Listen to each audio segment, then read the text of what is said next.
Tusome wote mstari wa mwisho. Bwana ni mwema kwa watu wote na rehema zake zi juu ya kazi zake zote. Amen. Tuombe. Mungu wa neema, umetupa akili ili tukujue wewe, mioyo ili tukupende wewe, na sauti ili tuimbe sifa zako. Tuomba utujaze na Roho Mtakatifu wako ili tuweze kuadhimisha utukufu wako na kukuabudu katika roho na kweli. Kwa Yesu Kristo mwana wako na Bwana wetu. Amen.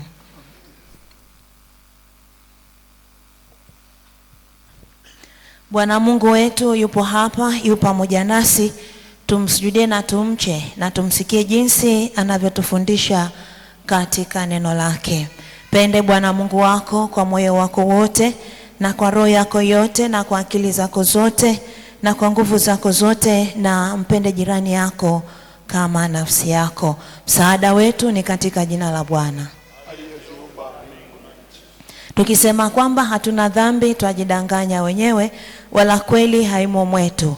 Tukiziungama dhambi zetu, yeye ni mwaminifu na wa haki hata atuondolee dhambi zetu na kutusafisha na udhalimu wote. Kwa hiyo wapendwa, fungueni mioyo yenu, tumuungamie Mungu dhambi zetu katika roho ya toba na imani, tukiomba msamaha wa dhambi. Kiti chako cha rehema na kitazama,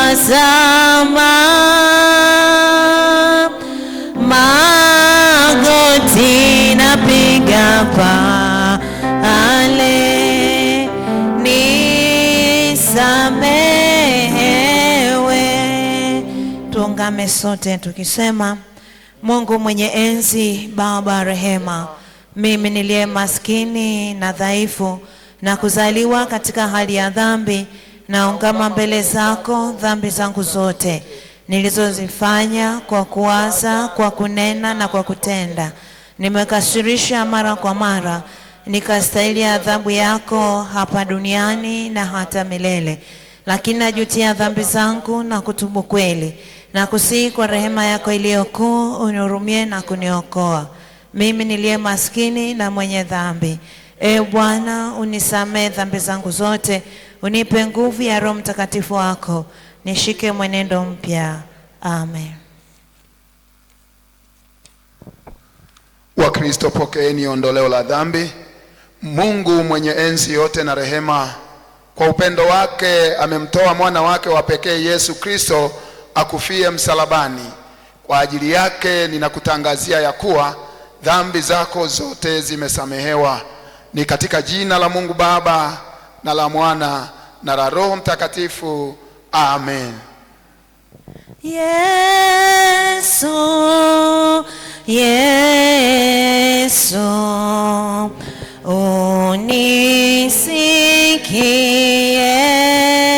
unisikie unapodhuru wengine,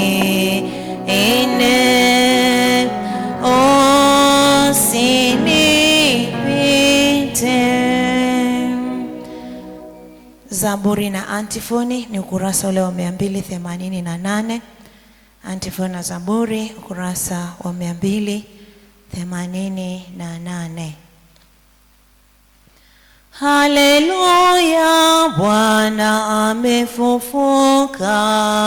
Haleluya, amefufuka kweli. Haleluya, haleluya. Sauti ya furaha na wokovu imo hemani mwao wenye haki.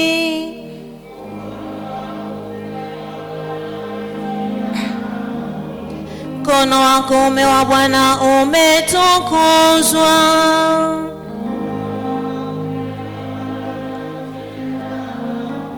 Sitakufa bali nitaishi.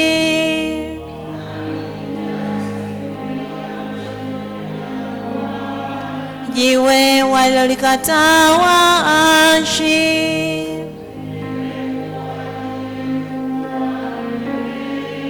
Neno hili limetoka kwa Bwana.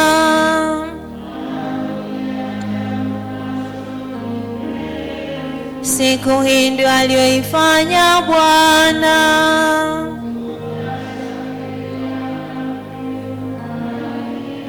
Atukuzwe Baba na Mwana na Roho Mtakatifu.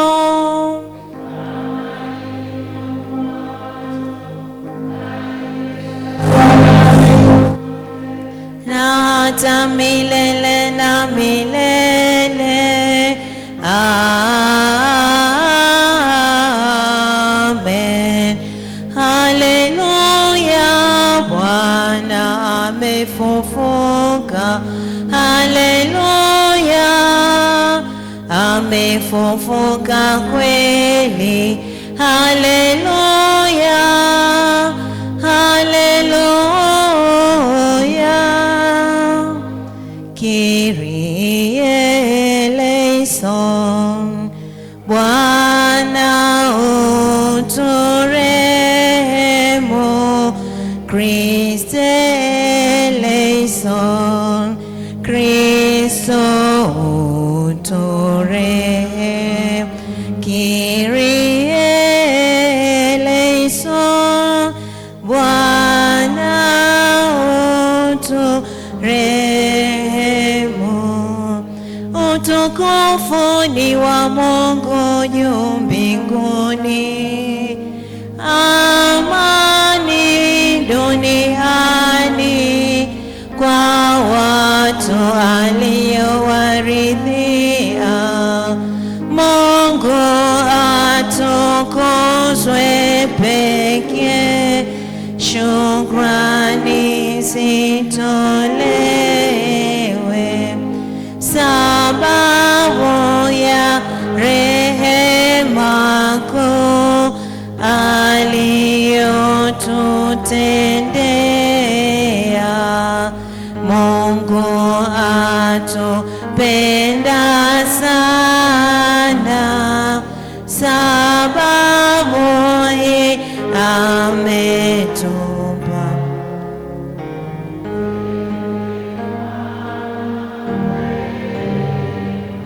Bwana akae nanyi.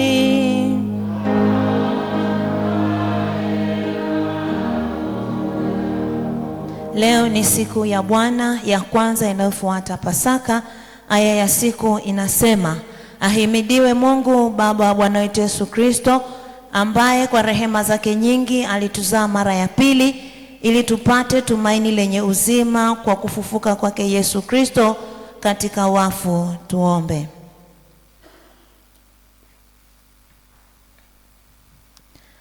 Mungu mwenye enzi, uliyemfufua mwanao kutoka kwa wafu, utujalie kwa rehema yako sisi tuliozaliwa mara ya pili kuenenda katika maisha mapya kwa Yesu Kristo mwana wako na Bwana wetu. Amen. Sikilizeni neno la Mungu kama litakavyosomwa na msomaji. Neno la Mungu ni kutoka katika kitabu kile cha Matendo ya Mitume, mlango ni ule wa 22 mstari wa 6 hadi wa 16.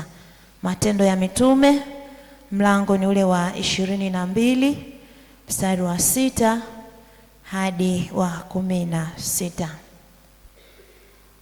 Matendo ya Mitume mlango wa 22 mstari ni ule wa 6 hadi wa 16. Karibu msomaji. Tasoma kwa msaada wa Roho Mtakatifu. Ikawa nilipokuwa nikisafiri nikikaribia Dameski wakati wa dhuhuri, ghafla nuru kuu ilitoka mbinguni ikanimulikia pande zote. Nikaanguka nchi, nikasikia sauti ikiniambia, Sauli, Sauli, mbona unaniudhi? Nikajibu, wewe nani Bwana? Akaniambia, mimi ni Yesu Mnazareti ambaye wewe unaniudhi. Na wale waliokuwa pamoja nami waliiona ile nuru, lakini hawakusikia ile sauti ya yule aliyesema nami. Nikasema, nifanye nini Bwana? Bwana akaniambia, simama uingie Dameski, na huko utaambiwa habari za mambo yote yaliyoamriwa uyafanye. Na nilipokuwa sioni kwa sababu ya fahari ya nuru ile, nikaongozwa na mikono yao waliokuwa pamoja nami, nikaingia Dameski. Basi mtu mmoja, Anania, mtauwa kwa kuifuata sheria, aliyeshuhudiwa wema na Wayahudi wote waliokaa huko, akanijia, akasimama karibu nami, akaniambia, ndugu yangu Sauli, uone. Nikamwinulia macho yangu saa ile ile, akasema, Mungu wa baba zetu amekuchagua wewe upate kujua mapenzi yake na kumwona yule mwenye haki na kuisikia sauti itokayo katika kinywa chake, kwa maana utakuwa shahidi wake kwa watu wote wa mambo hayo ulioyaona na kuyasikia. Basi sasa unakawilia nini? Simama, ubatizwe, ukaoshe dhambi zako, ukiliitia jina lake. Na hili ndilo neno la Bwana Mungu wetu. Tumshukuru Mungu. Tukiri sote imani yetu ya Kikristo inayotuunganisha na Wakristo wote ulimwenguni. Tukiri pamoja tukisema, na muamini Mungu Baba mwenye enzi, muumba mbingu na nchi. Na muamini Yesu Kristo, mwana wake wa pekee, Bwana wetu, aliyechukuliwa mimba kwa uwezo wa Roho Mtakatifu, akazaliwa na Bikira Mariamu, akateswa kwa mauti ya Pontio Pilato, akasulubiwa, akafa, akazikwa, akashuka kuzimu. Siku ya tatu akafufuka kutoka kwa wafu, akapaa mbinguni, ameketi mkono wa kuume wa Mungu Mwenyezi. Kutoka huko atakuja kwa hukumu walio hai na wafu. Na muamini Roho Mtakatifu, kanisa takatifu la Kikristo lililo moja tu, ushirika wa takatifu, ondoleo la dhambi, kufufuliwa kwa mwili na uzima wa milele. Amen. Washarika, karibuni mkae. Bwana Yesu asifiwe. Bwana Yesu asifiwe. Bwana Yesu apewe sifa. Tuwakaribishe kwenye ibada ya Jumapili ya leo. Karibuni tumwabudu Mungu wetu katika roho na kweli. Ni wakumbushe matoleo tulionayo katika ibada ya siku ya leo. Toleo la kwanza itakuwa ni shukrani zetu zote, wakiwemo wale ambao tumejiandaa kumshukuru Mungu kwa shukrani ya kuzaliwa. Wale ambao mmezaliwa mwezi huu, basi mtapata nafasi ya kumshukuru Mungu kwa shukrani yenu ya kuzaliwa mwezi huu wa 4. Lakini toleo letu la pili ni bahasha zetu zote, na toleo letu la tatu ni faraja. Faraja hii maana yake ni kwamba tuna Wakristo wenzetu bado hatujawafikia, waliofikwa na misiba ile ambayo iko kwenye utaratibu wetu wa kwenda kuwafikia, kuwaona kwa njia ya faraja zetu. Kwa hiyo niwaombe sana, tutakapofika kwenye toleo la faraja, tujue bado tuna Wakristo wenzetu bado hatujawafikia. Kwa hiyo niombe pia tuweke nguvu hapa kwenye toleo la faraja. Lakini pia nikukumbushe kutumia bahasha yako. Hakikisha unatumia bahasha yako ipasavyo. Tumeshamaliza ni robo au tumeanza robo nyingine, tumeanza robo sasa. Kwa hiyo nikuombe sana, hakikisha unakagua bahasha yako vizuri, ili tunapotembea basi zile nadhiri zetu tulizoweka kwenye bahasha tuwe tunatembea vizuri, mwisho wa mwaka tuwe tumemaliza nadhiri zetu. Bwana Yesu asifiwe. Karibu, jiandae kwa sadaka za siku hii ya leo. Bahasha zetu za ahadi za shukrani mbalimbali ziko pale nje, lakini pia kwa bahasha zetu za ahadi zinapatikana kwenye maboksi yetu kama kawaida. Kwa hiyo ukiwa una changamoto usinyamaze, hakikisha basi unapata bahasha yako ya ahadi. Muone mzee wa kanisa kama huoni bahasha yako, lakini pia kama hujachukua, hii ndio nafasi ya kuchukua. Wimbo namba 398, hapana rafiki kama Yesu, tunapojiandaa na sadaka na shukrani zetu mbalimbali siku hii ya leo. Hapana rafiki kama Yesu. Hapana rafiki kama Yesu, yu pekee, yu pekee. Hapana mpozi kama Yesu, yu pekee, yu pekee. Yesu ajua shida zetu, aweza kutuongoza. Hapana rafiki kama Yesu, yu pekee, yu pekee. Yeye anaye sifa ni Yesu, yu pekee, yu pekee. Ndiye aliye mnyenyekevu, yu pekee, yu pekee. Yesu ajua shida zetu, aweza kutuongoza.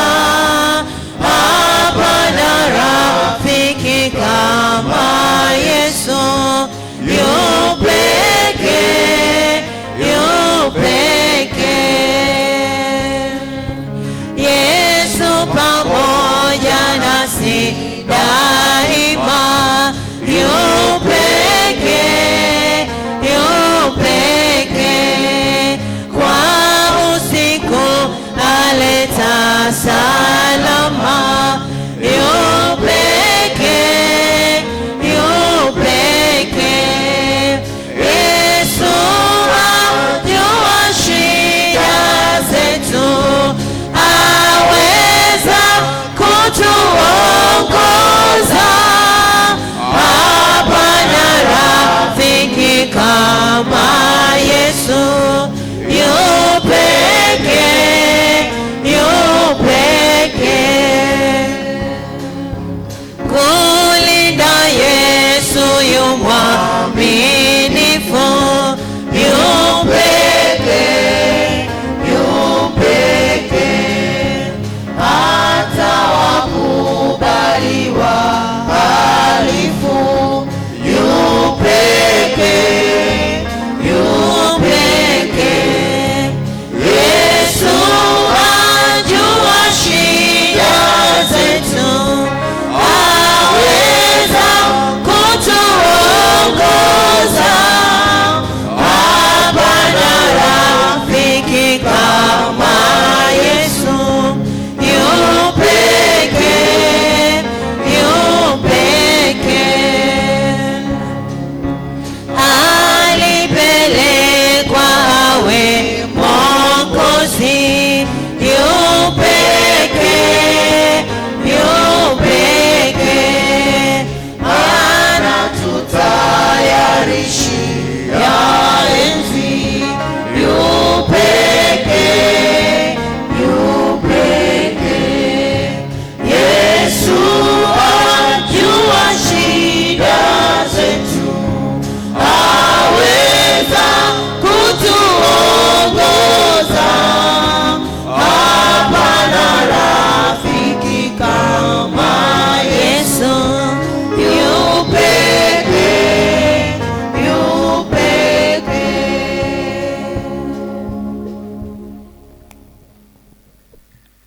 Basi tusome neno la shukrani kutoka kitabu cha Isaya sura ya 54 mstari wa 12 hadi wa 14. Isaya 54 mstari wa 12 hadi wa 14. Niyasome maneno haya kwa msaada wa Bwana. Nami nitaifanya minara yako ya akiki nyekundu, na malango yako ya almasi, na mipaka yako yote ya mawe yapendezayo.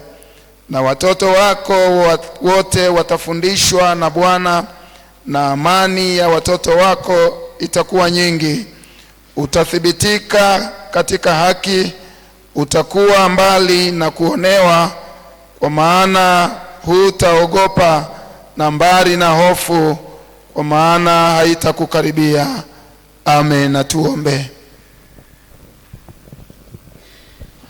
Mwenyezi Mungu Baba yetu uliye mbinguni, wewe Mungu mwema unayetulinda kila siku, tunakurudishia sifa na utukufu kwa kuwa umetupa kibali tena siku ya leo kujongea hemani mwako na kusimama mbele zako namna hii.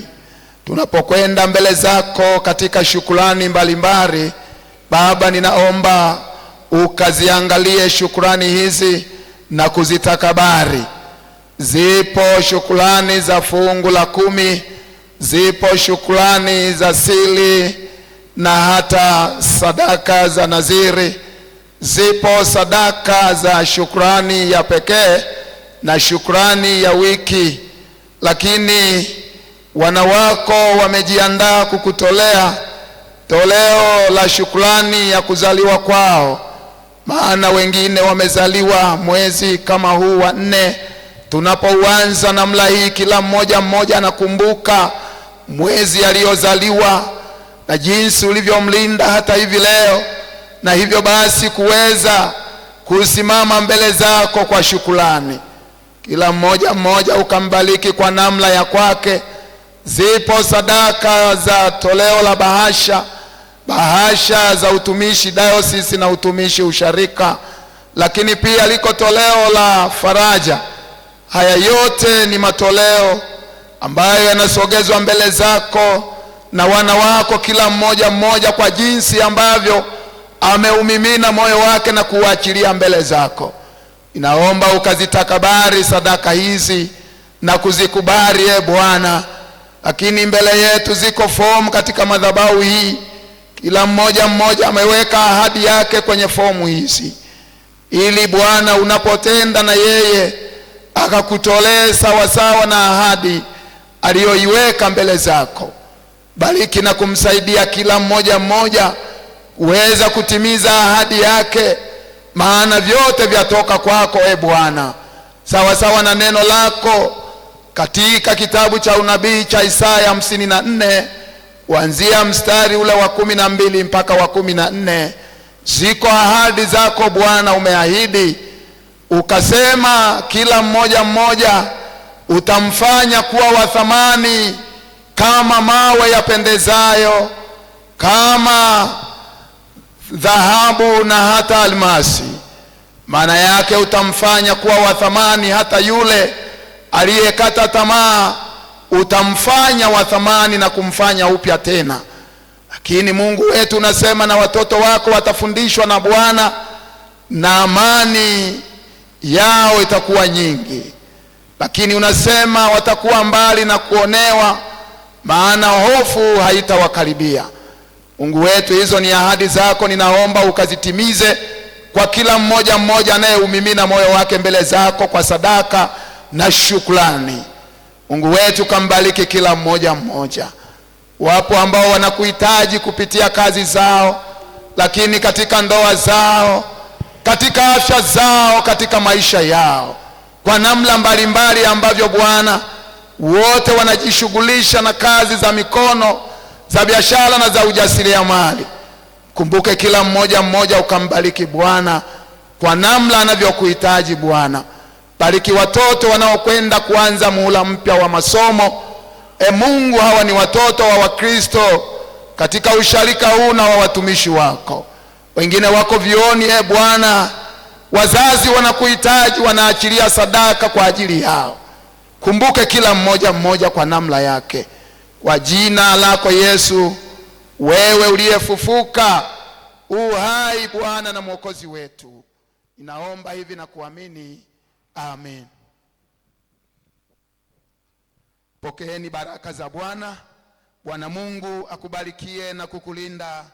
Bwana akuangazie nuru za uso wake akufadhili. Bwana akuinulie uso wake, yeye mwenyewe akupe amani yake. Kwa jina la Mungu Baba na la Mwana na la Roho Mtakatifu. Amen. Basi niwakaribishe praise wa Kristo tuketi, niwakaribishe praise sasa, na Wakristo wote tukamshukuru Mungu sasa kwa toleo la shukrani ya fungu la 10. Wakati wa praise sasa, mkituongoza kwa nyimbo, karibuni. Mwamba Yesu mwamba, acha nitangaze sifa zako. Mwamba Yesu Mwamba Yesu mwamba, acha nitangaze sifa zako. Mwamba Yesu mwamba, Mwamba Yesu mwamba, acha nitangaze sifa zako. Mwamba Yesu mwamba, Mwamba Yesu mwamba, acha nitangaze sifa zako. Basi upokee baraka za Mungu. Bwana Mungu akubarikie na kukulinda. Bwana Mungu akuangazie nuru za uso wake, akufadhili. Bwana akuinulie uso wake, akupe amani. Bwana akubariki utokapo na uingiapo, tangu sasa na hata milele. Katika jina la Mungu Baba na la Mwana na la Roho Mtakatifu. Amen. Karibu sasa umshukuru Mungu na uenende kwa amani ya Bwana. acha nitangaze sifa zako. Bwana Yesu Mwamba Yesu mwamba, acha nitangaze sifa zako. Mwamba Yesu Mwamba Yesu mwamba, acha nitangaze sifa zako. Niwasogeze mbele ya madhabahu hii Wakristo waliojiandaa kumshukuru Mungu kwa toleo la sadaka ya nadhiri na sadaka ya siri. Karibuni wale tuliojiandaa.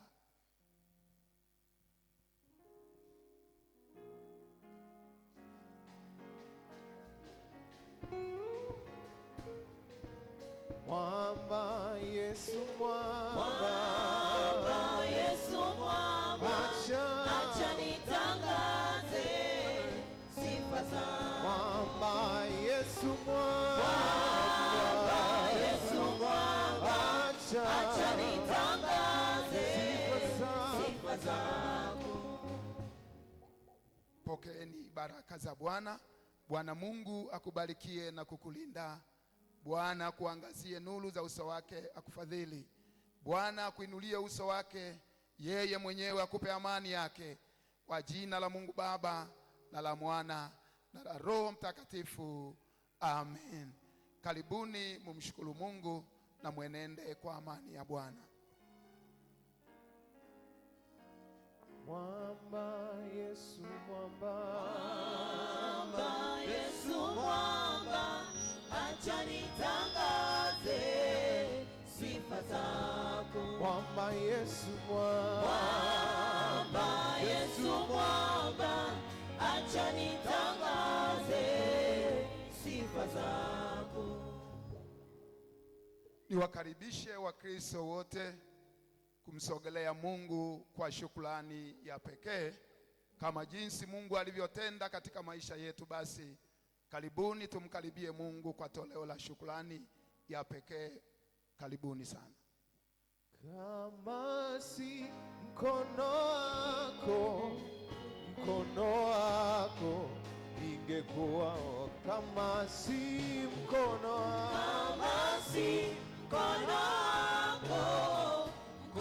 wako, ningekuwa wapi? kama si mkono wako, Kama si mkono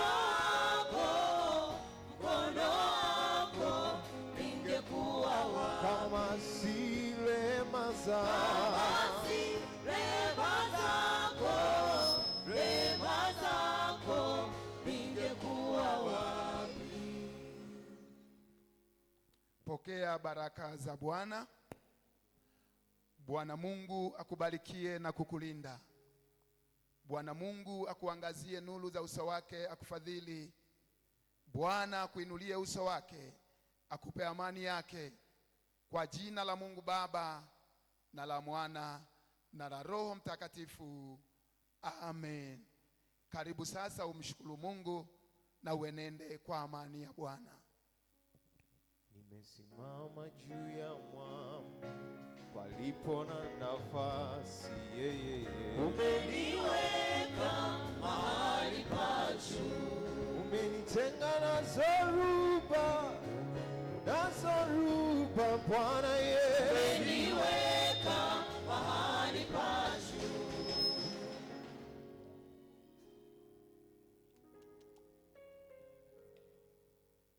Kama kawaida yetu mwanzo wa mwezi, kila mwezi tunawaita wale ambao wamezaliwa mwezi huu wa 4 sasa wakaribie mbele za Mungu.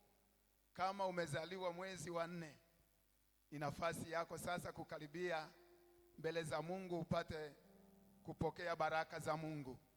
Praise waleteni. Happy birthday to you. Happy birthday to you. Happy birthday, happy birthday. Happy birthday to you. Happy birthday to you.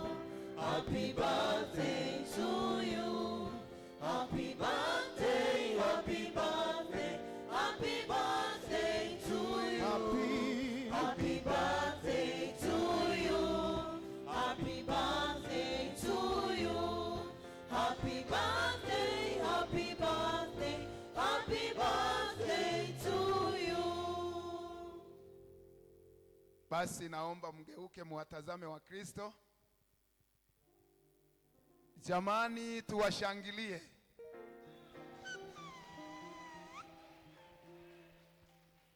Barikiwe sana, mbarikiwe sana. Basi mgeukie madhabahu mpokee baraka za Bwana. Bwana Mungu akubarikie na kukulinda. Bwana akuangazie nuru za uso wake akufadhili. Bwana Mungu akuinulie uso wake akupe amani.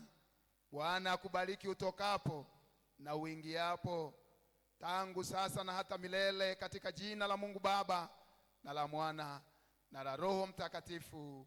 Amen. Karibuni sasa mumshukuru Mungu na mwenende kwa amani ya Bwana. Mungu awabariki sana. Happy birthday, happy birthday, happy birthday to you.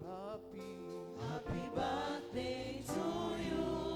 Happy birthday to you.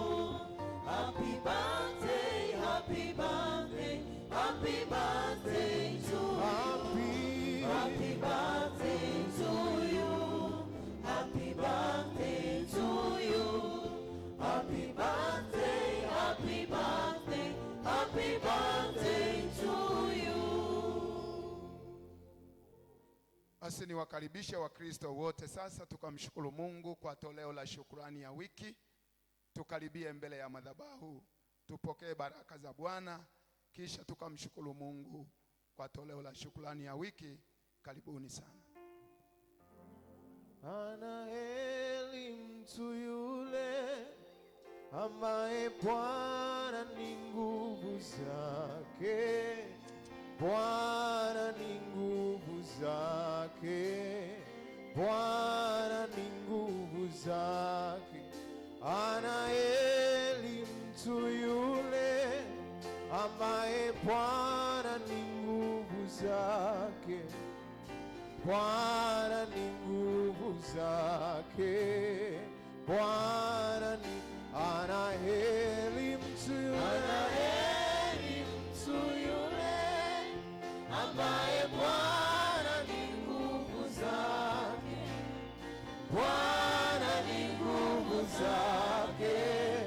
Bwana ni nguvu anaheri mtu yule, Anaheri mtu yule ambaye Bwana ni nguvu zake. Bwana ni nguvu zake. Bwana ni nguvu zake. Bwana Yesu anasema, mimi ndimi mchungaji mwema. Mchungaji mwema hutoa uhai wake kwa ajili ya kondoo. Pokeeni baraka za Bwana.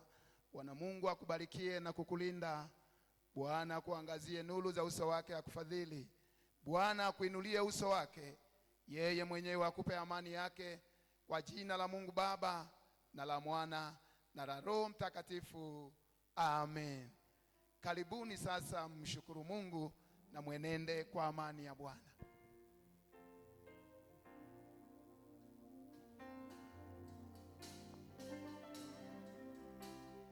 Bwana ni anaheri mtu yule, Anaheri mtu yule ambaye Bwana ni nguvu zake. Bwana ni nguvu zake.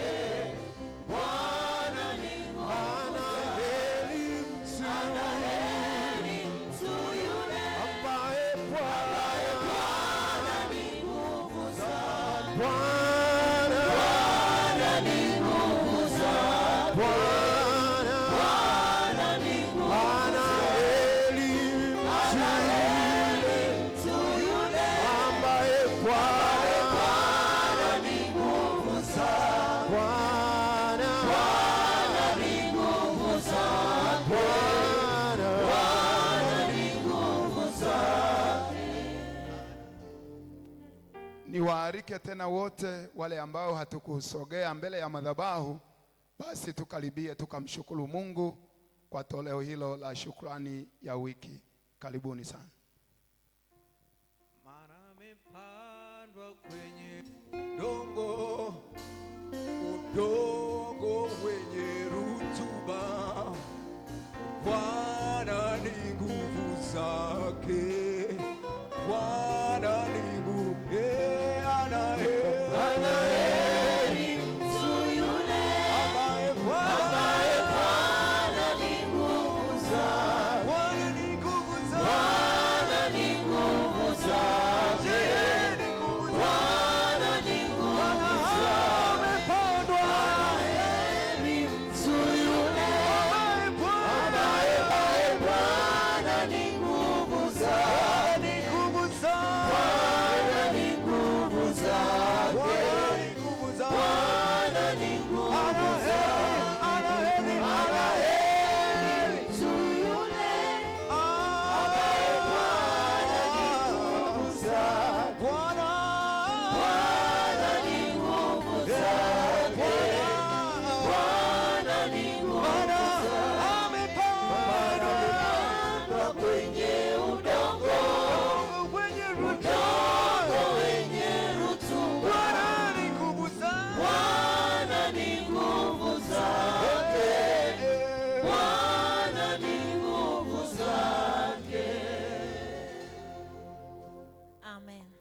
Asanteni, praise Mungu awabariki. Haya, Mama Uria ametuongoza kupiga makofi vizuri. Haya, tuungane pamoja kumtukuza Bwana kwa ajili ya praise.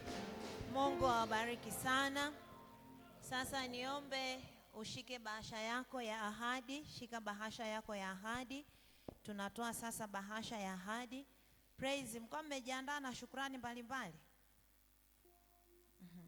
Andaeni bahasha sasa. Wimbo namba 402 tunapotoa bahasha yetu ya ahadi. Baada ya kutoa bahasha, praise, mtakuja kuungana sasa pamoja katika kuimba wimbo huu. Mtangulie kutoa bahasha zenu. Baada ya hapo taendelea kumsifu Mungu pamoja. Wimbo namba 402, kale nilitembea. Kale nilitembea.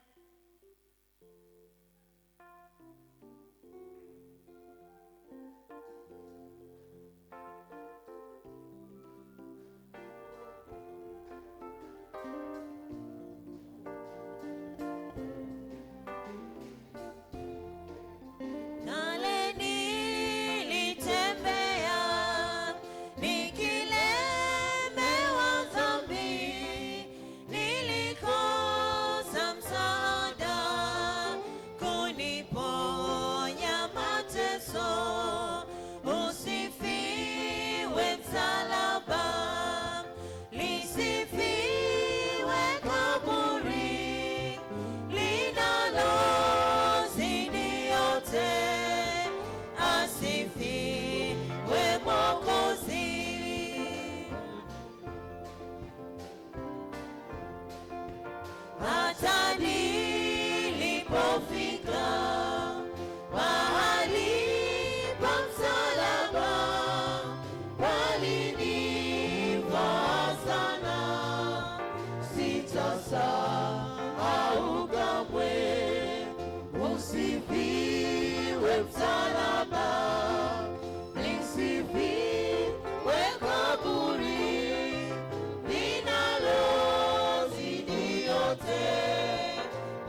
asifiwe Mwokozi.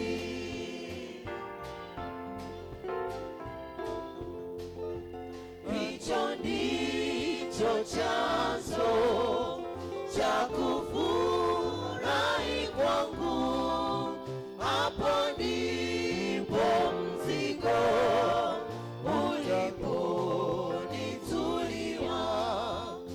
Usifiwe msalaba, lisifiwe kaburi linalozidi yote, asifiwe Mwokozi.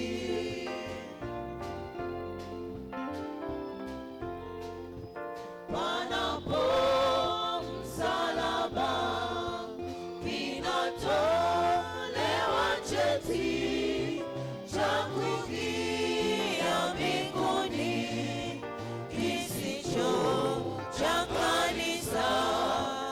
Usifiwe msalaba, lisifiwe kaburi linalozidi yote, asifiwe Mwokozi, we Mwokozi.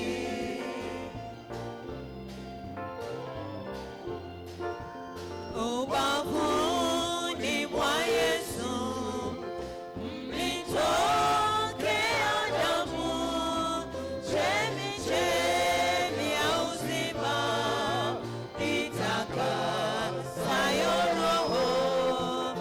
Usifiwe msalaba, lisifiwe kaburi linalozidi yote, asifiwe Mwokozi.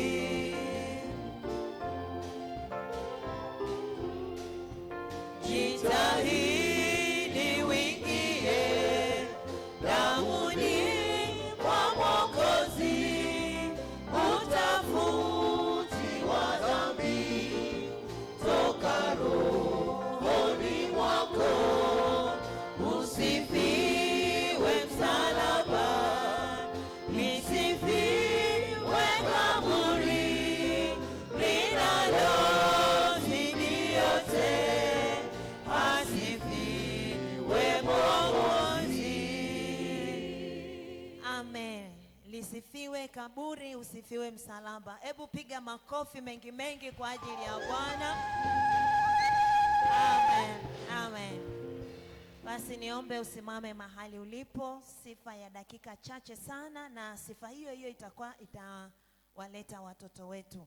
Sifu kwa kifupi, lakini baada ya sifa hiyo watoto wetu watakuja hapa kwa ajili ya kupokea baraka, kuendelea na darasa lao.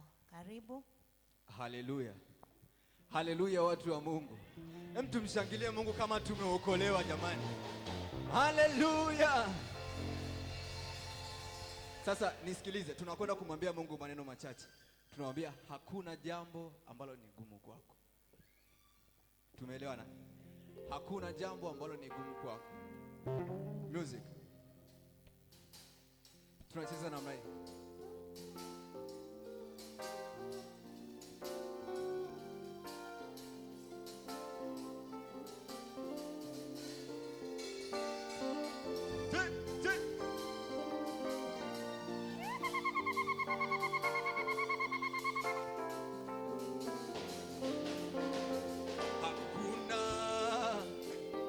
Jambo ambalo ni gumu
jambo ambalo Come on. One, two.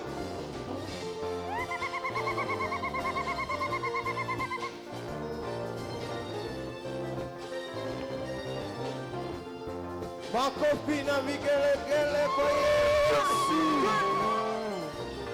Hallelujah. Come on. We don't say this.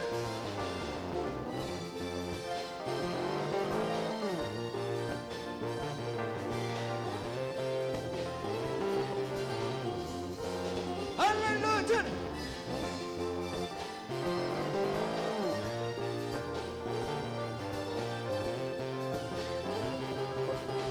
Piga makofi na vigelegele kwa Yesu. Peke yake anastahili sifa. Hakuna jambo ambalo haliwezi Yesu.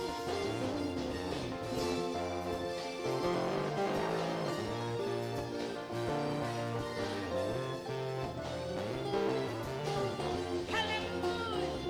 Najivunia nawe, ni Mungu mwenye nguvu, ni wewe.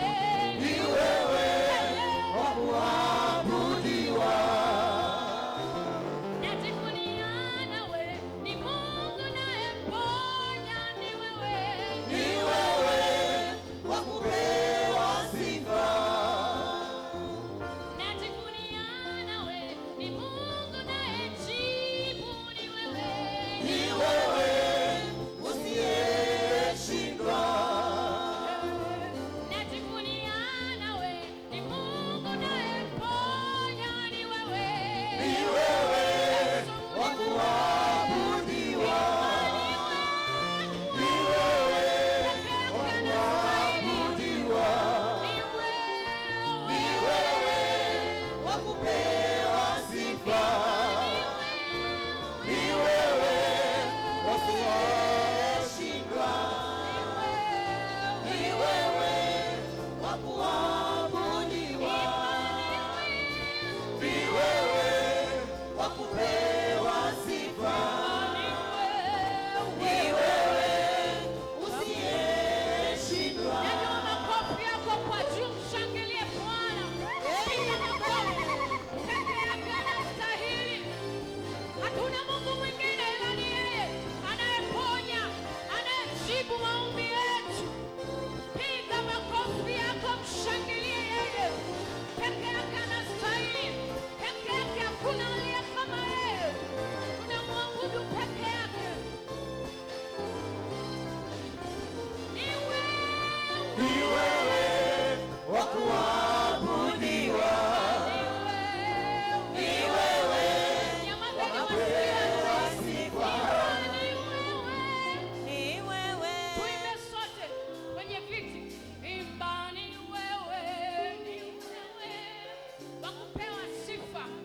Imba ni wewe wa kuabudiwa Bwana. Imba ni wewe, ongeza sauti yako. Imba ni wewe wa kuabudiwa Bwana. Imba ni wewe. Twende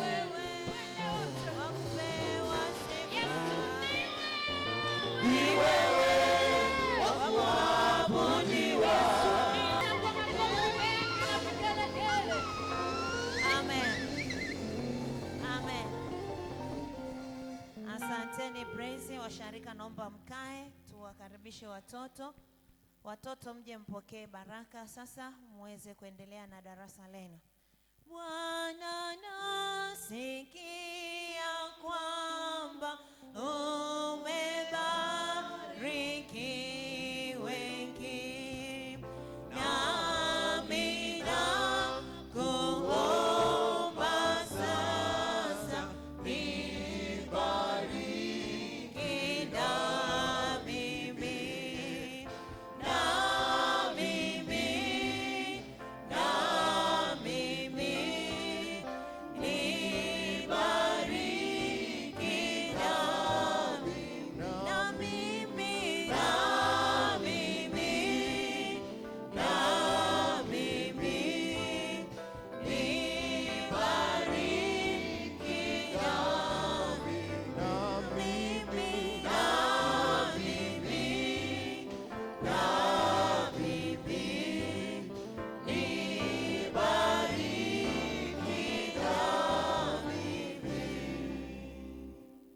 Watoto, Bwana Yesu asifiwe.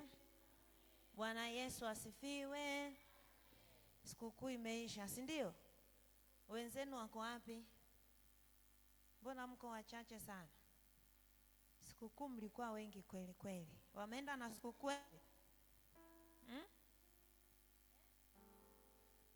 Kuna mzazi mmoja hapa anatetea wameenda shule. Ni kweli au tumewacha wamelala nyumbani? Bwana asifiwe. Mlee mtoto katika njia impasayo, naye hata iacha hata atakapokuwa nini? Sasa mjue hata wazee wa hovyo tunaowaona sasa ni matokeo ya kutokulelewa. Mnasikia wazazi? Wazee tunaowaona wa hovyo sasa hivi, ina maana hawakuanzia wapi? Hapa, hawakulelewa vizuri. Hata atakapokuwa mzee hata iacha hiyo njia. Kwa hiyo niwaombe wazazi tuwahimize watoto kuja wapi? Sunday school. Ana Yesu asifiwe. Nani ana mstari wa moyo? Njoo dada uwakilishe kijiji. Bwana Yesu asifiwe. Kwa majina naitwa Lynn Jonathan Macha, naenda kusoma sala ya asubuhi na kushukuru wewe Baba yangu wa mbinguni kwa jina la mwana wako mpendwa Yesu Kristo, kwa kuwa umenilinda usiku na kunizuilia na maumivu na hatari zote, na kuomba unilinde hata mchana huu wa leo, nisikose njia yako wala kupatwa na maovu. Unipe kukupendeza na matendo yangu, mwenendo wangu uwe mzuri, kwani mwili wangu na moyo wangu na vyote nilivyo navyo naviweka mkononi mwako. Malaika wako mtakatifu wawe pamoja nami, shetani asinishinde. Amen.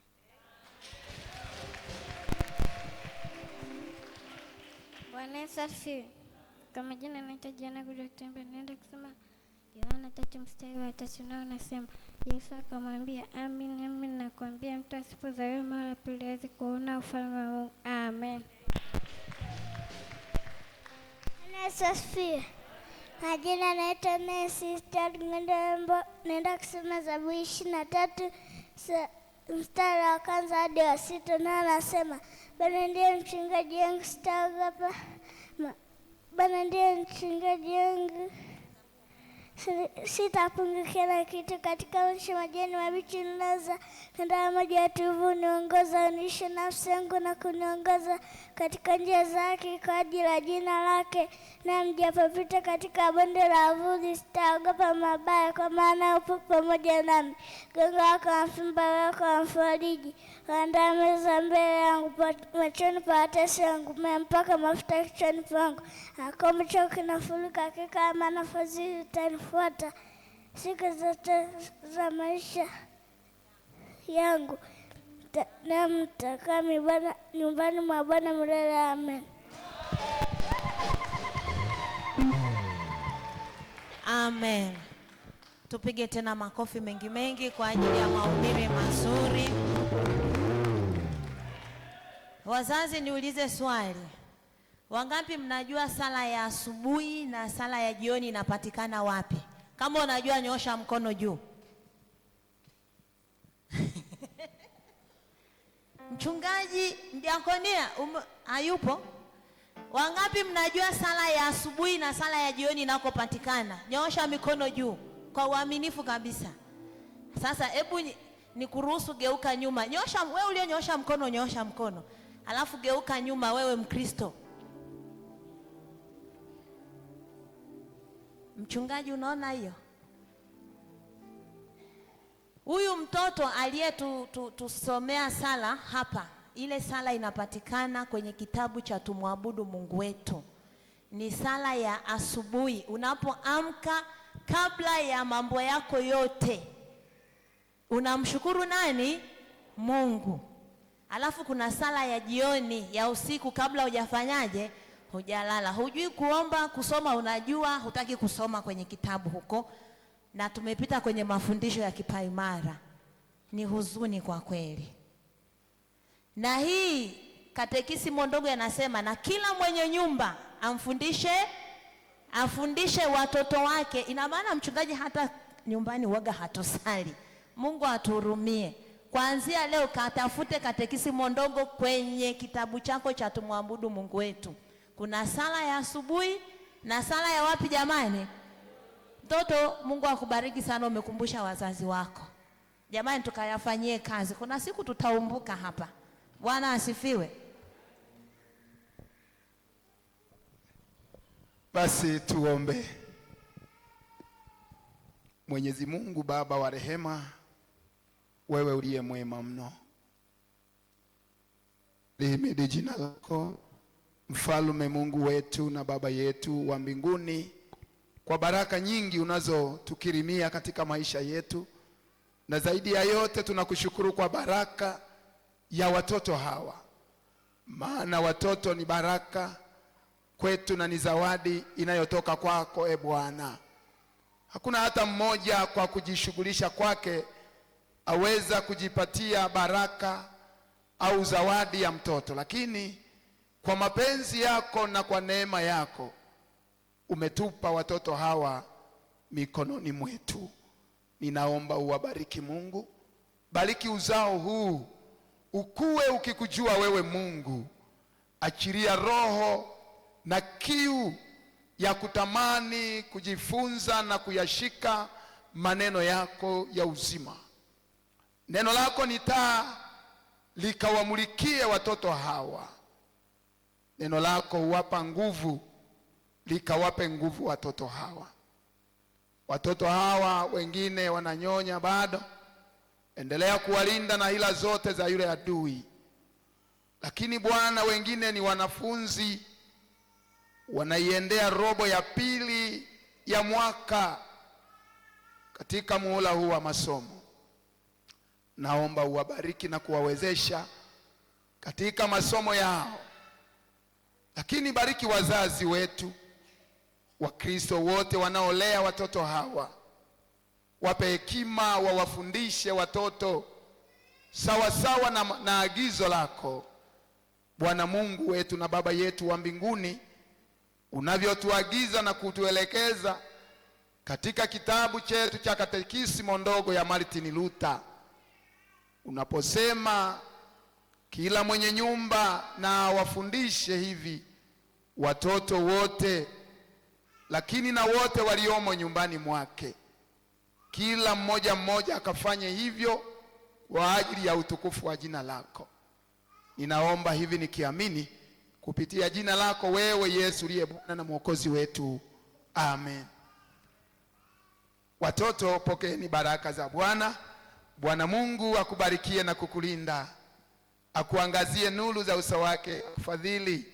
Bwana akuinulie uso wake, yeye mwenyewe akupe amani. Kwa jina la Mungu Baba na la Mwana na la Roho Mtakatifu, amen. Enendeni kwa amani ya Bwana, mukajifunze neno la Mungu.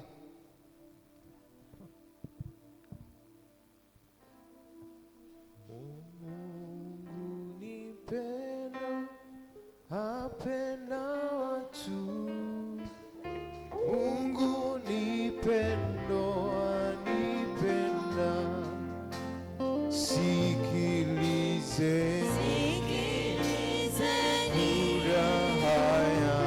furaha yangu ni pendo, apenda watu. Haleluya. Mungu ni pendo, apenda watu. Mungu ni pendo, anipenda. Amen. Bwana asifiwe.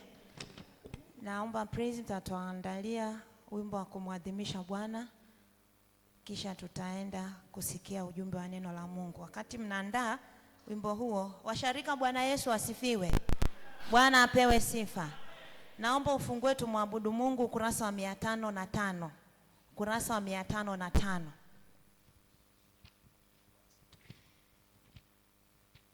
Niwaonyeshe kile ambacho tulikuwa tunakisema hapa, ukurasa wa 505. Mmefika eh? Fungu la 8, maombi na mibaraka asubuhi wakati wa kuamka. Wale ambao tunaosemaga hatujui kuomba, utapitia hapo kufanya maombi yako ya asubuhi. Utafungua hapo ile sala aliyokuwa anasema yule mtoto ni yeye hapo juu, na kushukuru Baba yangu wa mbinguni kwa jina la mwanako mpendwa Yesu Kristo, kwa kuwa umenilinda usiku na kuendelea. Lakini pia pale kuna sala ya jioni kabla hujalala. Lakini pia kuna sala ya chakula pale. Wale ambao tunasema hatujui kuombea chakula, iko pale. Baada ya kula kuna sala baada ya kufanyaje? Ya kula na kuendelea. Bwana asifiwe. Kuanzia leo tukaombe jamani. Utaratibu wa maisha ya kiroho, jinsi ambavyo tunapaswa kuishi, Waluteri, mwongozo mzima uko hapa. Kila mwenye nyumba na afundishe hivi watoto wake. Bwana Yesu asifiwe. Karibuni tusimame mahali tulipo. Tujiandae kwa ajili ya kwenda kusikia ujumbe wa neno la Mungu. Karibu praise. Haleluya.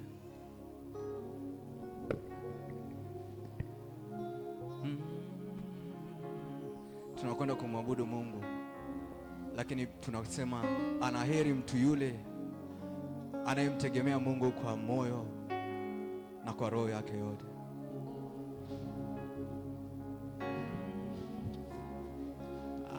Anaheri mtu yule ambaye Bwana ni nguvu zake.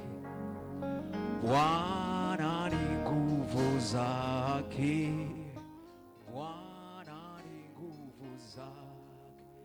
Anaheri mtu yule ambaye Bwana ni nguvu zake. Bwana ni nguvu zake. Bwana ni, tuimbe wote tukisema anaheri. Anaheri mtu yule ambaye Bwana ni nguvu zake. Bwana ni nguvu zake. Bwana ni, anaheri mtu yule, anaheri mtu yule ambaye Bwana ni nguvu zake. Bwana ni nguvu zake. Bwana ni nguvu zake. Anaheri mtu yule, anaheri mtu yule ambaye Bwana ni nguvu zake. Bwana ni nguvu zake. Bwana ni nguvu zake. Anaheri mtu yule ambaye Bwana ni nguvu zake. Bwana ni nguvu zake. Bwana ni nguvu zake. Anaheri mtu yule ambaye Bwana ni nguvu zake. Bwana ni nguvu zake. Bwana ni nguvu zake. Anaheri mtu yule ambaye Bwana ni nguvu zake. Wa 14 nitasoma kwa msaada wa Bwana. Baadaye akaonekana na wale 11 walipokuwa wakila, akawakemea kwa kutokuamini kwao na ugumu wa mioyo yao, kwa kuwa hawakuwasadiki wale waliomwona alipofuka katika wafu. Amen. Tuombe. Mungu wetu na Baba yetu wa mbinguni, wewe utupaye chakula cha uzima, tuko mbele zako Mungu. Tumeandaa mioyo yetu kwa ajili ya kula na kunywa mezani pako. Ninaomba neno lako hili Bwana likapite kwenye masikio ya watoto wako, likafanye makao ndani ya mioyo yao Mungu, likazae matunda ya kweli, ili uendelee kuabudiwa na kutukuzwa wewe siku zote. Saidie Mungu kuendelea kutafakari ukuu wako na uweza wako. Zaidi ya yote Mungu, kwa zawadi hii ambayo umetukirimia watoto wako ya maisha na uhai, kila mmoja Mungu aone kusudi kubwa la ukushukuru na ukutukuza. Kila mmoja aje mbele zako kwa moyo wa shukrani Bwana. Tuondolee mashaka, tuondolee hofu ndani ya mioyo yetu Mungu, ili tuendelee kukutukuza wewe na kutafakari ukuu wako kila itwapo leo. Asante kwa majira haya Mungu uliyotupa, tunapokea kwa moyo unyenyekevu. Mungu, sema nasi, tuko tayari. Katika jina la Mungu Baba, Mwana na Roho Mtakatifu. Amen. Naomba Wakristo tuketi. Bwana Yesu asifiwe. Leo ni siku ya Bwana ya kwanza baada ya Pasaka. Na hapa tumepewa neno kuu, neno la utangulizi, quasi-modogenity, maana yake kama watoto wachanga. Na neno kuu linasema Yesu Kristo ajidhihirisha kwa wanafunzi wake. Kwanza ninataka hapa tuangalie mambo mawili. Tuangalie kwa nini anatuambia kama watoto wachanga, na baadaye tuangalie kujidhihirisha kwa Yesu kwa wanafunzi wake. Ndugu zangu wapendwa katika Kristo, leo tunasherehekea Jumapili ya kwanza baada ya Pasaka, inayojulikana kama quasi-modogenity, kama watoto wachanga. Hii inatukumbusha kwamba baada ya kufufuka kwa Kristo, imani yetu inaanza upya. Tunaitwa kuwa na moyo safi kama watoto wachanga. Mtoto mchanga anamtegemea mzazi 100%. Wale ambao wana watoto wachanga, wale wanajifunza kutembea, ambao wanatambaa, utanielewa vizuri. Mtoto muda mwingi kama amuoni baba au mama atatambaa, lakini akimuona mama au baba anajaribu kusimama kutembea, akijua kuna msaada, nikidondoka yupo wa kuniinua tena. Bwana Yesu asifiwe. Hata sisi ni watoto wachanga mbele za Mungu, lakini tuwe na tumaini kwamba hata tukidondoka yupo wa kutushika mkono na kutuinua tena. Ndio maana tunahitajika sisi kama Wakristo kuandaa mioyo yetu kila wakati kama watoto wachanga, kumtegemea Mungu 100%. Msaada wetu unapatikana kwa Mungu peke yake. Hakuna mtu mwingine ambaye anaweza akawa na msaada kama wa Mungu. Na ndio maana neno kuu tulilopewa anasema Yesu Kristo ajidhihirisha kwa wanafunzi wake. Yesu anajifunua kwa wanafunzi wake. Yesu anakuja wazi wazi kwa wanafunzi wake kuondoa shaka na hofu waliokuwa nayo hao wanafunzi. Wanafunzi hawa hawakuweza kuamini walipoambiwa na watu kwamba Yesu amefufuka. Waliendelea kuwa na mashaka, waliendelea kuwa na hofu, wanasema hapana, hajafufuka. Lakini Yesu alipokuja akawakuta wale 11 walipokuwa wakila, aliwakemea kwa kutokuamini kwao. Hata mimi na wewe leo hii yawezekana bado Yesu anakuja kwetu kutukemea kwa kutokuamini kwetu. Ni muhimu sana kujenga imani yetu na kuamini kwamba tunasherekea ufufuko wa Yesu Kristo aliyefufuka kutoka wafu, ambaye anaishi milele yote, ambaye huyo ni tumaini la kila mmoja ambaye anamtegemea katika maisha yake. Ndugu zangu wapendwa, hata ungefanya nini, hata ungekuwa na uwezo namna gani, kama hauwezi kubadili mwenendo wako na kuamini kama Yesu Kristo amefufuka, bado imani yako ni changa. Na wewe utakuwa kama miongoni mwa hao wanafunzi ambao bado waliendelea kuwa na mashaka na kutokuamini kama Yesu Kristo amefufuka. Ndugu zangu, tunapaswa sisi kuwa wanyenyekevu kila wakati na kila muda, tukizidi kuandaa mioyo yetu na kuwa kama watoto wachanga ambao wategemea akili yao, wanategemea akili ya wazazi. Vivyo hivyo tunaitwa kumtegemea Kristo aliyefufuka. Lakini leo tukiulizana swali hapa, wangapi ambao Yesu mfufuka anajidhihirisha kwenye maisha yao? Wangapi? Wengine bado wana mashaka, na wengine watasema bado hajajidhihirisha kwenye maisha yetu.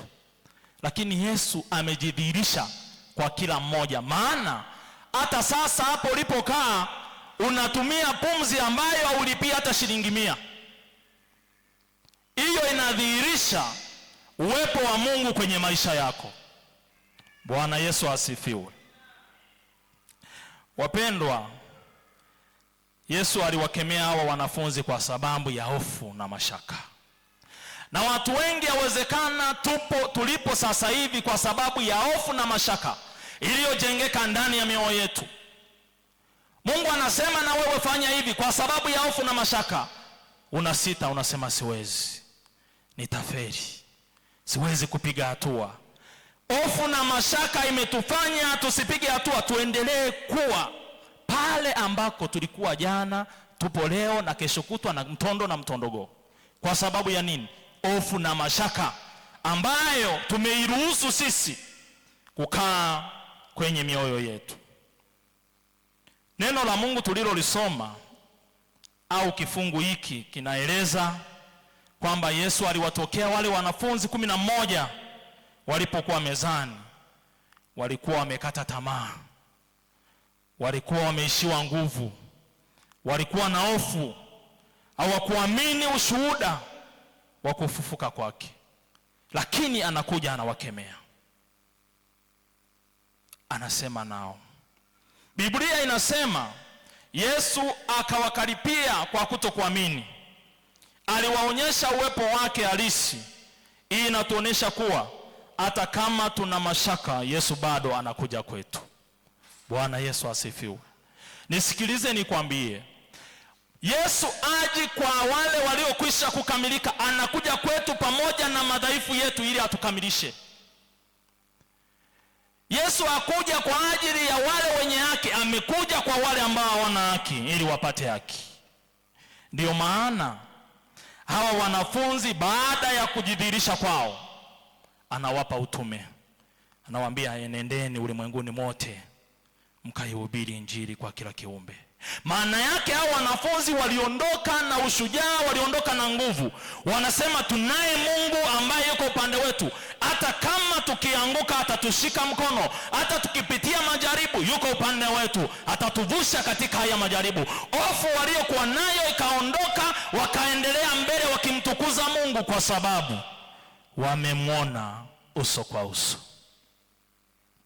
Ndugu zangu, yawezekana yupo mtu ambaye anasema kwa kweli mimi toka nimezaliwa nimefika hapa sijawahi kukutana na Mungu, sijawahi kumwona Mungu akisema na mimi. Kama upo miongoni mwetu, bado na wewe imani yako ni changa. Hakuna mtu ambaye Mungu hajawahi sema naye, hayupo. Kila mtu Mungu anasema naye kwa namna yake, na kusudi ili akuondolee shaka, akuondolee wasiwasi, ili udumu katika imani ukimtukuza wewe. Sisi ni kama watoto wadogo. Mtoto mdogo hawezi kujilinda, hawezi kujiongoza, huwa anamtegemea mzazi wake kila wakati na kwa kila kitu. Lazima tufike majira tukubali kuwa watoto wadogo mbele za Mungu, ili tumtegemee katika kila jambo. Msaada wetu katika Bwana aliyezifanya mbingu na nchi. Wewe unamtegemea nani katika maisha yako? Wewe msaada wako ni nani wakati wa shida, wakati wa hofu, wakati wa mashaka? Unamtegemea nani katika maisha yako? Mungu ana ubaguzi. Mungu anatupenda wote, na kila mtu ni wa thamani mbele za Mungu. Yawezekana sisi tunajigredi kwa viwango, kwa namna tulivyo, kwa namna ya maisha, lakini Mungu hayuko hivyo. Mungu haangalii maisha ya mtu na viwango alivyo navyo, anaangalia kusudi lake aliloliweka ndani ya maisha yako ili liweze kutimizwa. Sisi tunaishi kwa mashaka na hofu, na mara nyingi kujidharau na kuonekana kama watu wasiofaa, lakini Mungu hakuoni unavyojiona. Yawezekana watu watakuita majina, watu watakudefine wanavyodefine wao, lakini Mungu hakudefine kama wanavyokudefine.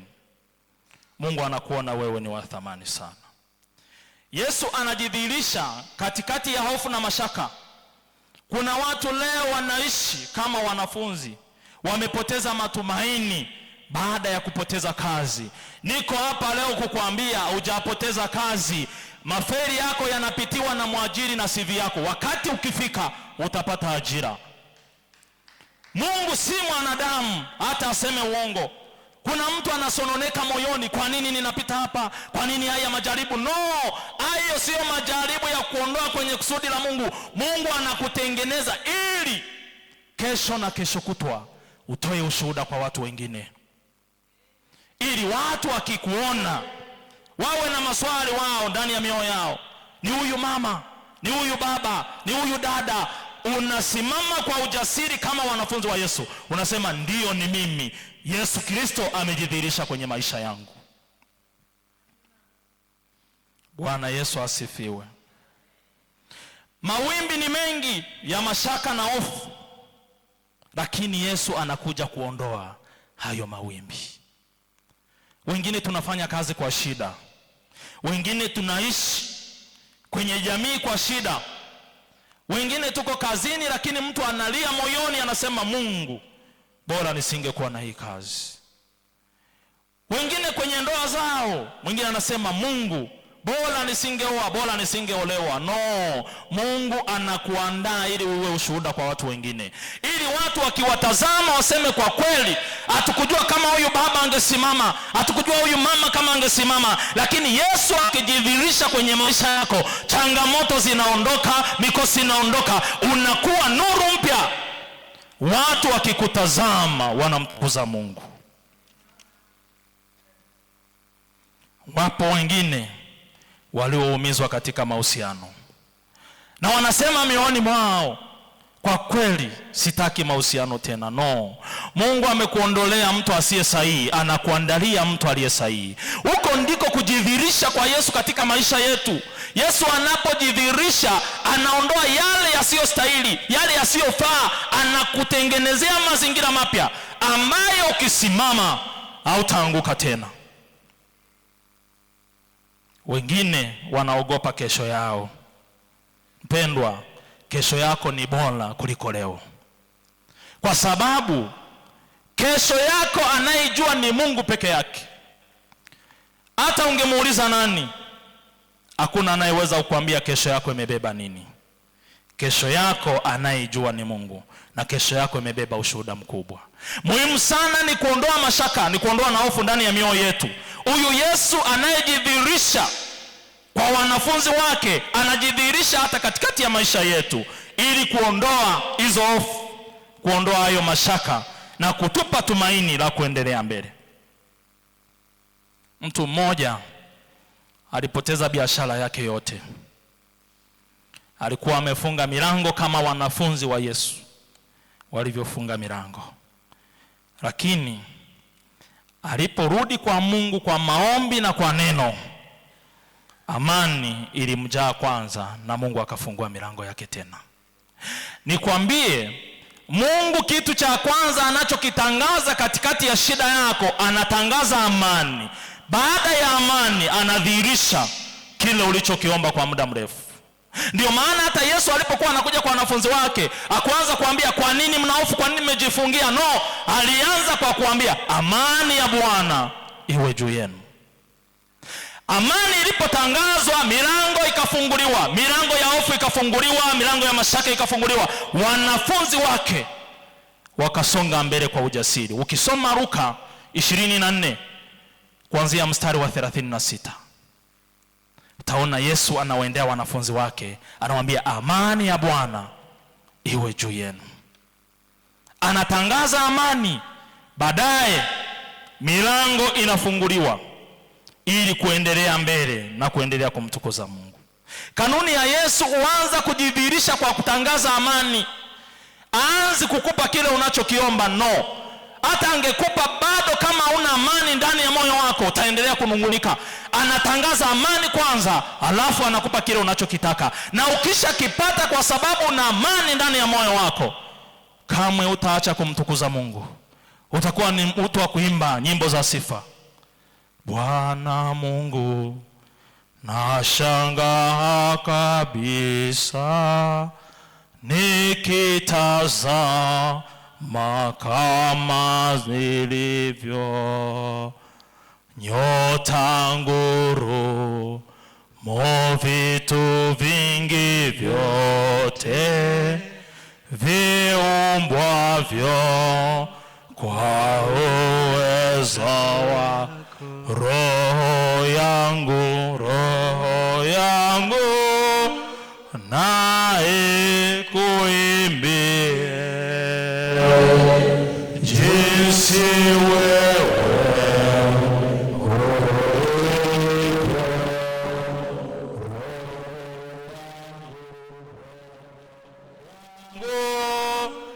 na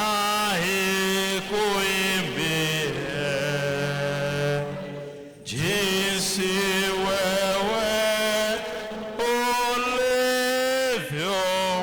Hizo ni nyimbo za washindi ambao Yesu amejidhihirisha kwenye maisha yao. Wanamwambia, Bwana Mungu, ninashangaa kabisa kwa sababu kuna majira niliugua nikakatiwa tamaa. Kuna majira biashara yangu ilikufa wakanicheka. Kuna majira nilipitia shida, nikapitia hofu, hata waliokuwa karibu yangu wakanitenga. Majira yanapofika ya Mungu, unarudi mbele za Mungu, unaimba nyimbo za shangwe. Bwana Mungu, ninashangaa kabisa. Bwana Mungu, ninashangaa. Hizo ni nyimbo za watu ambao Yesu amejidhihirisha kwenye maisha yao. Au angalia ulikotoka, unaangalia udhihirisho wa Yesu kwenye maisha yako, kwa sababu Mungu amekutendea mambo ya ajabu. Bwana Yesu asifiwe. Yesu anajidhihirisha ili kubadilisha mazingira. Mazingira yako uliopo haimaanishi kwamba Mungu hakujui. Mazingira yako ulio nayo haimaanishi kwamba Mungu amekusahau. Sauli aliyeua watumishi wa Mungu, aliyetesa kanisa, majira yalipofika ya Mungu, majira yalipofika, Yesu anajidhihirisha katikati ya maisha yake. Anamwambia, Sauli, Sauli, kwa nini unaniudhi? Anamuuliza, nani wewe? Namwambia, mimi Yesu. Yesu alipojidhihirisha kwenye maisha ya Sauli, Sauli hakuitwa Sauli tena, aliitwa Mtume Paulo, akaihubiri Injili. Hata wewe yawezekana watu wanakudifeni vibaya, wanasema huyu mama ni mlevi, huyu baba ni mlevi, huyu mama ni Yesu hakuoni hivyo. Yesu anakuona ni Paulo anayehubiri Injili. Yesu anakuona mtu wa viwango vingine. Haijalishi mitazamo ya watu. Watu walipomuita Sauli, Yesu akamtazama ni Paulo anayeeneza Injili kwa mataifa mengine.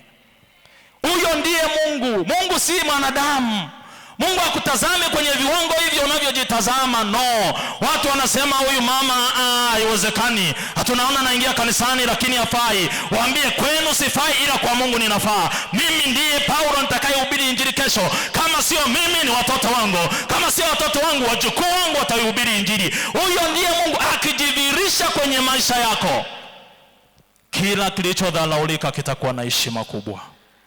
Ndio maana ukisoma neno la Mungu, hakuna mtu ameandika maandiko mengi kama Mtume Paulo. Ameandika Injili nyingi sana. Nini? Yesu Kristo alijidhihirisha kwenye maisha yake. Alipojidhihirisha, akambadilisha jina. Na mimi ninakuombea mbele za Mungu, Mungu akupe jina jipya, akuondoe hayo majina wanayokuita watu wengine, akupe jina jipya ili usimame kwa ujasiri, uendelee kumtukuza Mungu. Yesu akijidhihirisha kupitia neno lake, anabadilisha kila kitu. Mfano, mtu ambaye yuko gizani haoni chochote, wala hawezi kuona njia. Anaweza kuanguka wakati wowote kwa sababu hana tumaini, kwa sababu ya giza lililomzunguka. Lakini akipewa tochi, anaanza kuona hatua moja baada ya nyingine. Neno la Mungu ni kama tochi. alikuoneshi mwisho mara moja, bali linakuonesha hatua moja baada ya nyingine, linakuongoza kwa hatua. Yesu anajidhihirisha kupitia neno lake.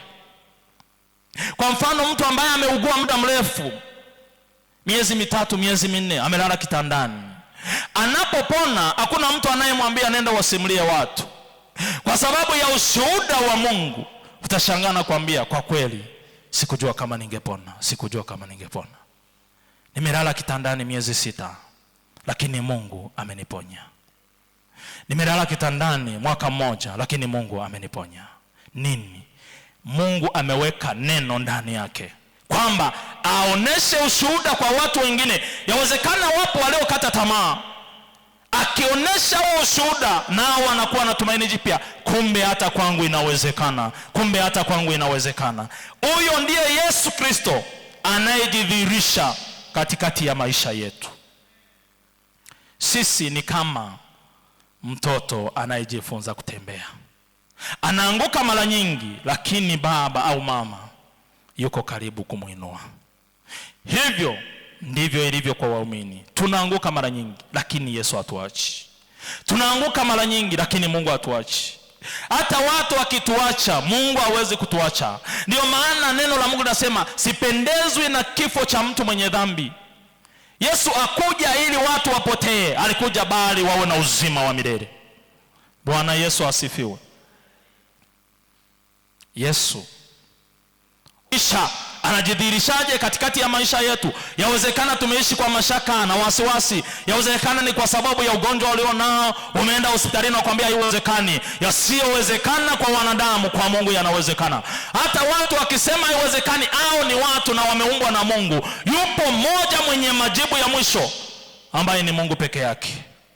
Mungu akisema ndio ni ndio.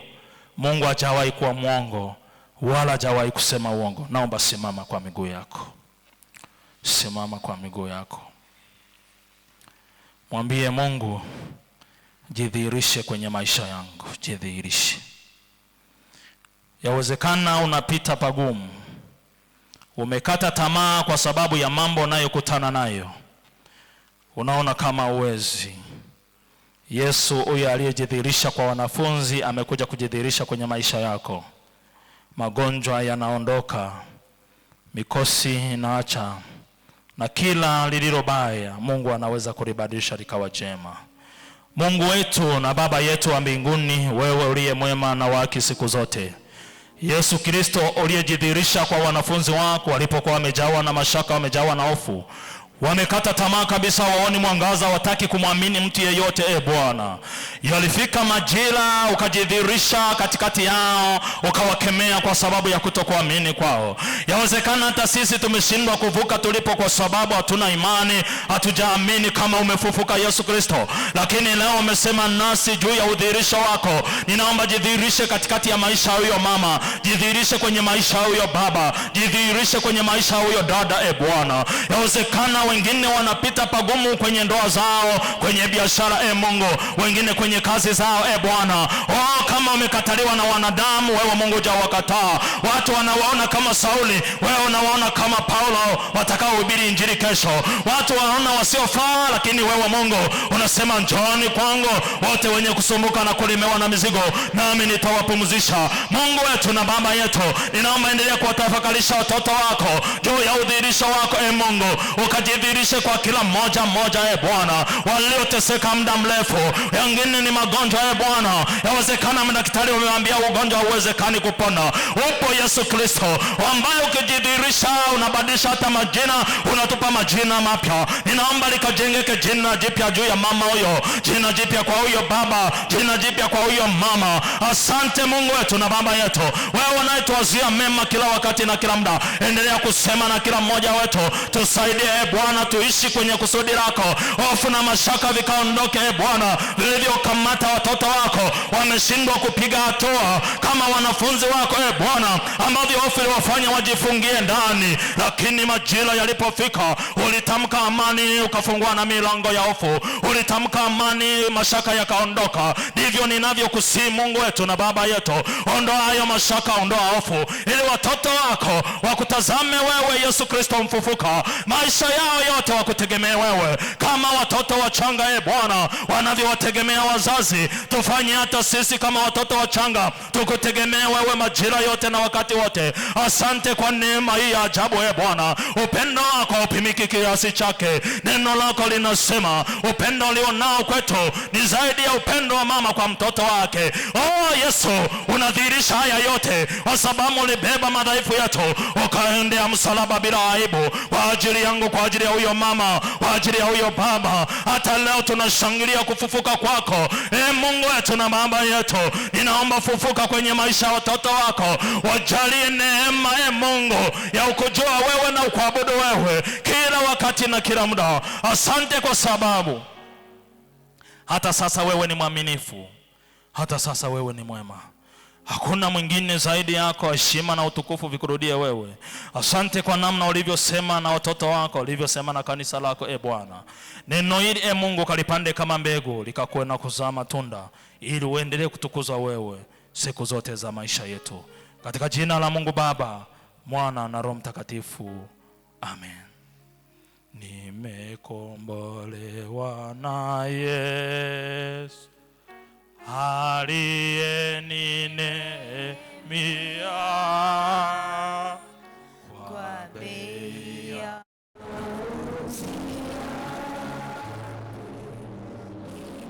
kuwa mtoto wake,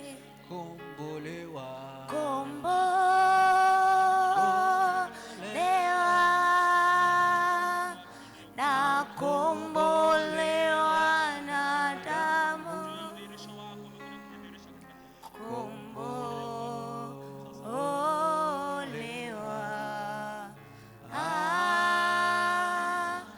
mimi mwana wake kweli.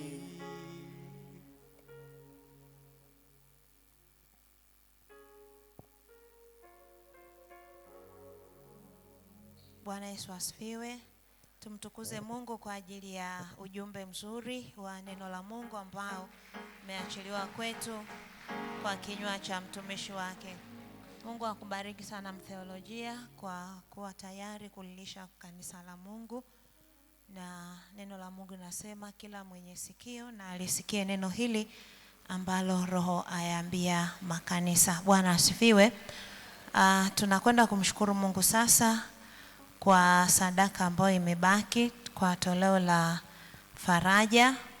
Kama ambavyo nimetangulia kusema mwanzoni kwamba tunao Wakristo wenzetu walipatwa na misiba ambayo iko kwenye utaratibu, hatujawafikia. Kwa huko kupitia toleo hili tunaweza kuwafikia. Kwa naomba tuongeze nguvu hapo ili tuweze kuwafikia wenzetu.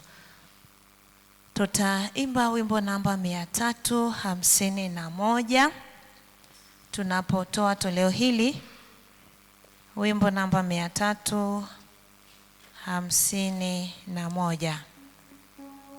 Nataka nimjue Yesu.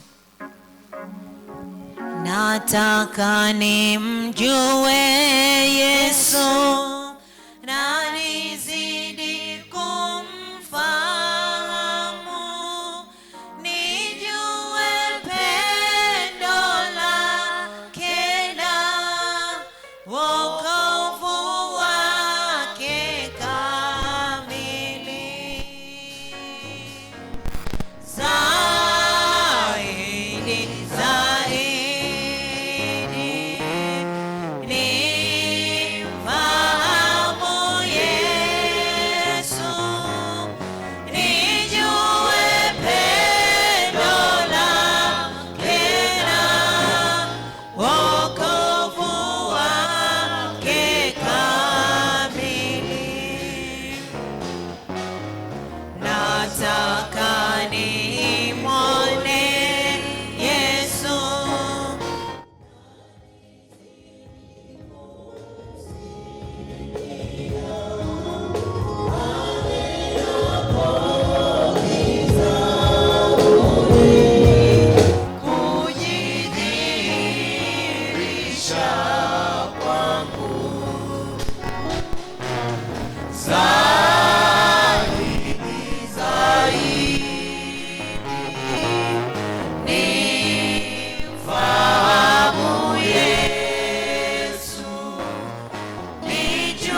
Salamu Yesu Bwanangu, wewe uzima wangu, nimekujia naleta vyote ulivyo.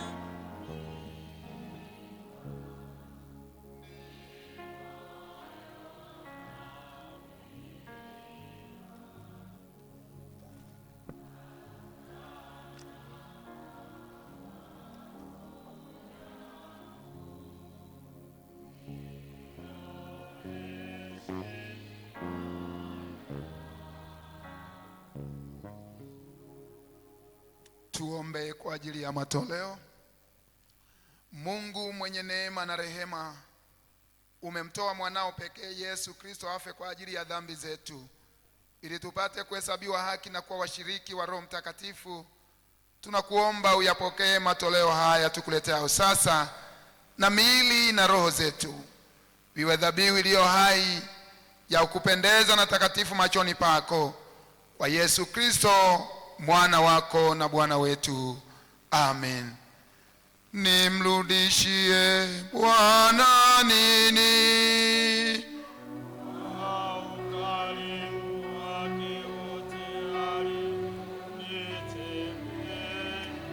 Nitakipokea kikombe cha wokovu.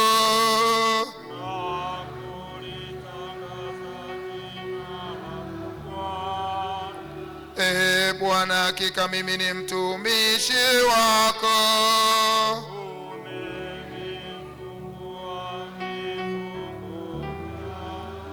Nitakutolea dhabihu ya kushukuru.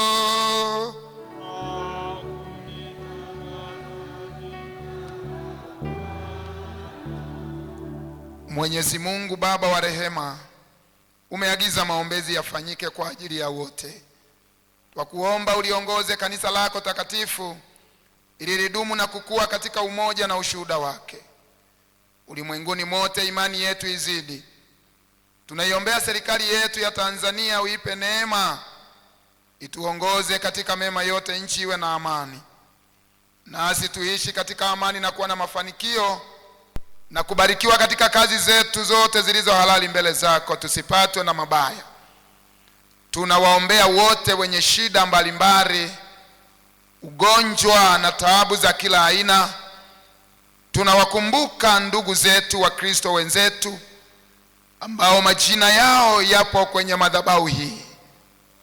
Ni wadhaifu kiafya Bwana, ninaomba mkono wako, mkono wenye nguvu Yesu, kama jinsi ulivyokufa na ukafufuka katika wafu. Maandiko yanasema tulizikwa pamoja na wewe, lakini tukafufuka pamoja na wewe ulipofufuka. Fufua matumaini katika miili yao Bwana iliyo dhaifu. Wote hawa ambao majina yao yako kwenye madhabahu hii Bwana, fufua matumaini, afya zao zikaimarike. Lakini tunaomba kwa ajili ya wagonjwa wote walioko miongoni mwetu na Wakristo wote ambao ni wadhaifu katika usharika wetu wa Agape pamoja na mitaa yake, tunawakabidhi kwako Yesu. Ufufue matumaini kama ulivyofufuka katika wafu Yesu, ukatangaza ushindi. Wawezeshe kushinda udhaifu wote, na zaidi ya yote ukawawezeshe wanayopita katika taabu mbalimbali, na hata nchi ambazo Bwana zinapita kwenye majanga ya kivita, na taabu za kila aina. Yesu, pita nao humo uweze kuwasaidia. Tujalie tuufurahie utukufu wa ufalme wako mbinguni pamoja na wote waliofariki katika Bwana. Utujalie hayo Baba, kwa ajili yake Yesu Kristo mpatanishi na mwombezi wetu. Amen. Baba yetu uliye mbinguni, jina lako litukuzwe, ufalme wako uje, mapenzi yako yatimizwe hapa duniani kama huko mbinguni. Tupe leo riziki yetu, tusamehe makosa yetu kama sisi tunavyowasamehe wanatukosea, usitutie majaribuni, lakini utuokoe kutoka uovu. Kwa kuwa ufalme ni wako na nguvu na utukufu hata milele. Amen.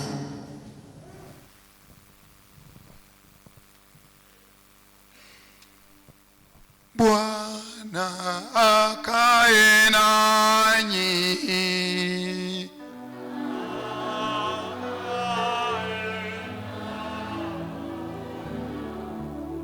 Tumuhimidi Bwana.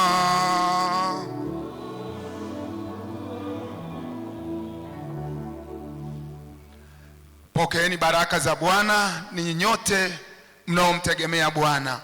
Bwana Mungu akubarikie na kukulinda. Bwana Mungu akuangazie nuru za uso wake akufadhili. Bwana akuinulie uso wake akupe amani yake. Kwa jina la Mungu Baba na la Mwana na la Roho Mtakatifu. Amen. Amen. Amen. Matendo yangu yoyote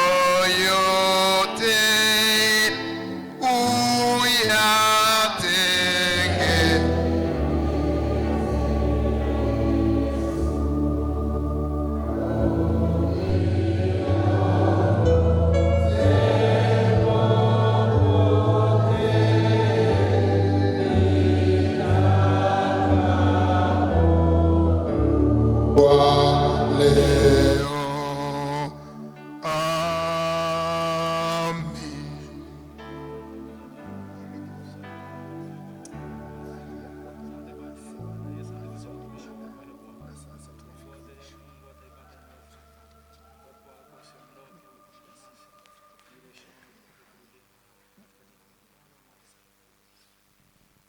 Mungu tusikie. Amen.